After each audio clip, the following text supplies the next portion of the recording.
বাবরি মসজিদ করার জন্য আমাকে উত্তরপ্রদেশ থেকে শুরু করে বোম্বাই থেকে শুরু করে বিভিন্ন জায়গায় এবং কি কলকাতারও বিজেপির কিছু নেতা জানেন যে ডাইরেক্ট হুমকি দিয়েছে যে আমাকে প্রাণে মেরে ফেলা হবে, আমার গর্দান কেটে দেওয়া হবে। এই সমস্ত হুমকি অনেক পেয়েছি।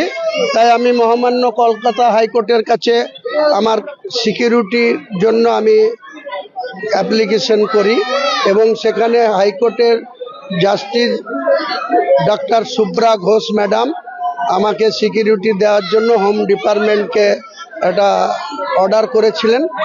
আমি হোম ডিপার্টমেন্টের কাছে সেই অর্ডারের কপি দিয়ে 1 মাস আগে অ্যাপ্লিকেশন করেছিলাম হোম ডিপার্টমেন্টকে। হোম ডিপার্টমেন্ট আমাকে এখানে Y+ সিকিউরিটি বরাদ্দ করেছে। সবসময় আমার সঙ্গে আমার বাড়িতে এবং আমার সঙ্গে যেখানে আমি মুভমেন্ট করব আমার সঙ্গে সিকিউরিটি থাকবে, কেন্দ্রীয় সিকিউরিটি।